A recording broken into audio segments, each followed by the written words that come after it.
সালটা 1948, দেশ স্বাধীন হয়েছে 1 বছর হয়ে গিয়েছে। তো দেশে তখন কিছুটা হলো খুশির হাওয়া, আজাদির হাওয়া, ব্রিটিশ শাসন আর নেই।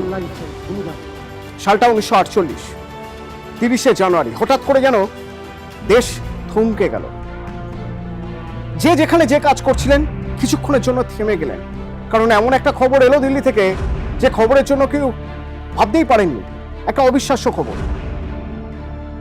বাপু বলা হয়, জাতির জনক বলা হয় মহাত্মা গান্ধী, মোহনদাস করমচাঁদ গান্ধী মারা গিয়েছেন। না, মারা গিয়েছেন খবরটা বোধহয় অতটা ধাক্কা দিত না যতটা ধাক্কা দিল তাকে মারা হয়েছে। এই খবর, গুলি করে মারা হয়েছে মহাত্মা গান্ধীকে। মহাত্মা গান্ধী দেশ স্বাধীনের আগে থেকে এমন একটা নাম, যে নাম প্রত্যেকের ঘরে ঘরে, বলা যেতে পারে একদম রান্নাঘর পর্যন্ত পৌঁছে গিয়েছিল। তার কারণ তিনি যেভাবে কাজ করেছেন, তার কর্মজীবন এবং স্বাধীনতা আন্দোলনের সঙ্গে যেভাবে তার নাম জড়িয়ে এসেছে, বারবার ব্রিটিশদের সঙ্গে বৈঠক, অসহযোগ আন্দোলন। সেই মহাত্মা গান্ধী, জাতির জনক, তাকে কেউ মারলো, কেন মারলো? যখন এই প্রশ্ন ঘুরছে, মনে রাখতে হবে 1948 সালে 30শে জানুয়ারি আরো একটা নামের জন্ম হলো। হ্যাঁ, জন্ম, নামের জন্ম। কি সেই নাম? একজন ব্রাহ্মণ, মারাঠি ব্রাহ্মণ, নাথুরাম গডসে। সবাই জানতে চাইলো কে কে মেরেছে মহাত্মা গান্ধীকে। নাম উঠে এলো নাথুরাম গডসে। এবার প্রশ্ন উঠছে, নাথুরাম গডসে সেও তো ভারতীয়। ভারতীয়দের জন্য, ভারতের জন্য যে মানুষটা স্বাধীনতা আন্দোলনে এত বড় একটা জায়গা নিয়েছেন, তাকে মেরে ফেললো একজন ভারতীয়। কেন? তার উদ্দেশ্য কি? কোনো ব্যক্তিগত কারণ?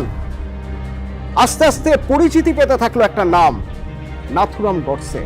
ঠিক যেভাবে মহাত্মা গান্ধী নামটা ছড়িয়ে পড়েছিল ঘরে ঘরে, মানুষের মুখে মুখে, সেইভাবেই নামটা বিভিন্ন জায়গায় ছড়িয়ে পড়তে শুরু করলো, নাথুরাম গডসে। এবার আস্তে আস্তে মানুষের মনে প্রশ্ন জাগলো, এই নাথুরাম গডসে কে? নাথুরাম গডসে কেন মহাত্মা গান্ধীকে মারল?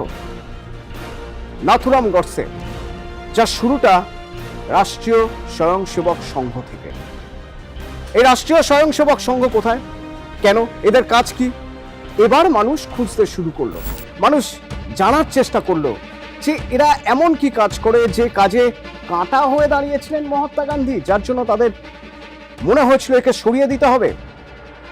রাষ্ট্রীয় স্বয়ংসেবক সংঘ, তার আগে পর্যন্ত হয়তো ভারতের বিভিন্ন জায়গায় কিছু মানুষ জানতেন নামটা, তাদের কাজ কি মানুষ হয়তো জানতেন, কিন্তু এতটা গভীরভাবে জানার কথা বোধহয় কেউ ভাবেননি। কারণ এই সংগঠন কবেকার? এই সংগঠন তো 1948 সালে হঠাৎ একটা ভুঁইফোড় সংগঠন নয়। এই সংগঠন তারও অনেক আগের, স্বাধীনতার আগের 1925 সাল।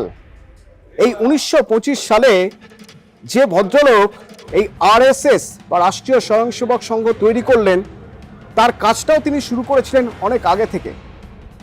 কেশব হেগড়েওয়ার বা কেশব হেডগেওয়ার, যিনি একজন মারাঠি। তিনি মেডিকেল পড়তে চলে এসেছেন কলকাতা মেডিকেল কলেজে, এবং কলকাতা মেডিকেল কলেজে যখন তিনি পড়ছেন, পড়তে পড়তে তিনি অনুশীলন সমিতির সঙ্গে যোগ দিলেন। 1913 সালে দামোদরে এক ভয়ানক বন্যা দুকুল ছাপিয়ে দিল। এইরকম একটা সময় অনুশীলন সমিতি নেমে পড়লো আর্তদের সেবায়, যারা খেতে পারছেন না, যাদের ঘর নেই, তাদের কিভাবে একটা শেল্টার দেওয়া যায়, সেই কাজের সঙ্গে যোগ দিলেন এই কেশব হেগড়েওয়ার। এবং তিনি দেখলেন যে এটা এমন একটা কাজ, যে কাজের মাধ্যমে একটা জনসংযোগ করা যায়, যে কাজের মাধ্যমে মানুষকে বোঝানো যায়, একটা আইডেন্টিটি তৈরি করা যায়, নিজের একটা পরিচয় তৈরি করা যায়। এখান থেকে তিনি আবার ফিরে গেলেন মারাঠা ভূমি। মহারাষ্ট্রে ফিরে যাওয়ার পর তিনি ঠিক করলেন যে এমন একটা অর্গানাইজেশন তৈরি হবে, যে অর্গানাইজেশনটা না তো কংগ্রেসের পক্ষে, না কংগ্রেসের বিপক্ষে। কেন কংগ্রেসের পক্ষ বিপক্ষের কথা বলছি? তার কারণ এর আগে অনেকভাবে স্বাধীনতা আন্দোলন হয়েছে, মুভমেন্ট হয়েছে, যে মুভমেন্টে এক মহাত্মা গান্ধী রয়েছেন, তার সঙ্গে অনেক কংগ্রেস নেতারা রয়েছেন, কংগ্রেস তার মতো মুভমেন্ট করেছে। আবার কংগ্রেস থেকে বেরিয়ে এসে সুভাষচন্দ্র বসু তার মতো করে মুভমেন্ট করেছেন। আবার বলতে হবে অবশ্যই চন্দ্রশেখর আজাদের কথা, বলতে হবে ভগৎ সিং এর কথা, তারাও তাদের মতো করে মুভমেন্ট করেছেন। কিন্তু এই কোনো পথই পছন্দ হলো না কেশব হেগড়েওয়ার বা কেশব হেডগেওয়ারের।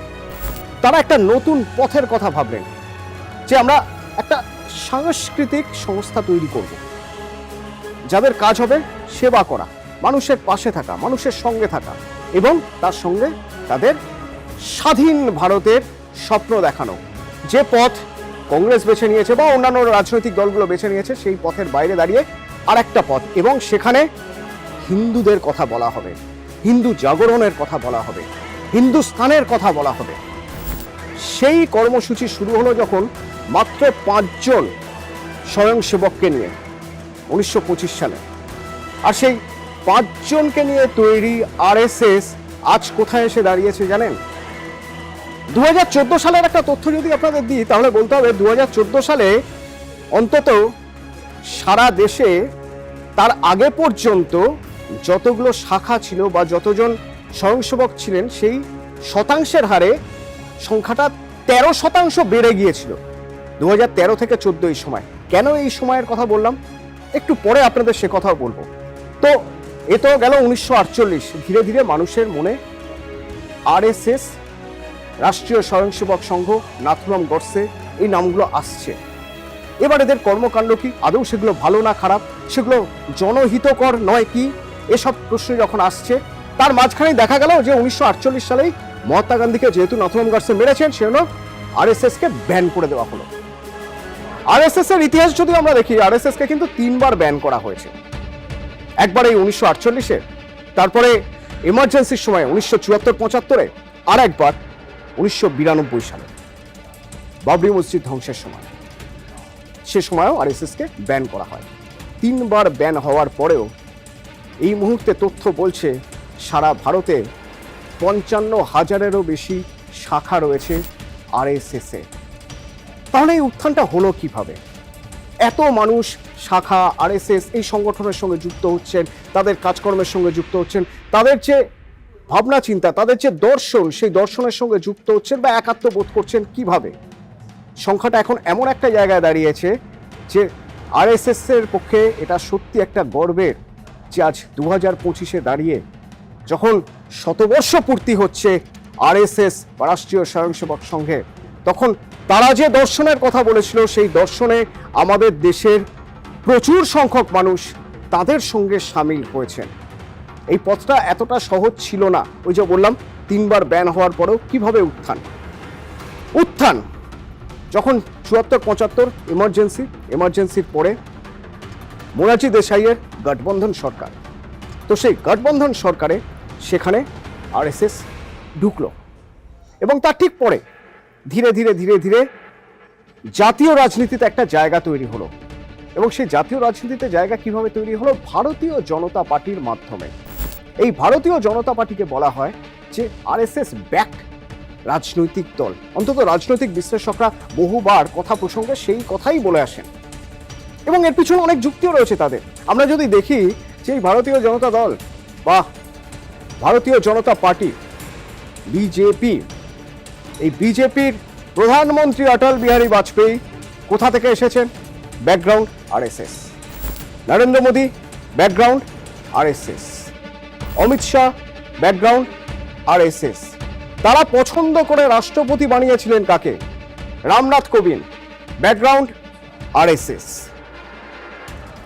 এখন ভারত যেখানে দাঁড়িয়ে রয়েছে, এইখানে দাঁড়িয়ে রাজনীতি কি হচ্ছে? বলা হচ্ছে মেরুকরণের রাজনীতি হচ্ছে। রাজনৈতিক বিশ্লেষকরা বলছেন যে ধর্মীয় মেরুকরণ করে রাজনীতি হচ্ছে। যদি সেটা হয়েও থাকে তাহলেও ভেবে দেখতে হবে 2014 থেকে 2025 কেন্দ্রে সরকার গড়ছে কারা? ভারতীয় জনতা পার্টি, ব্যাকড বাই আরএসএস।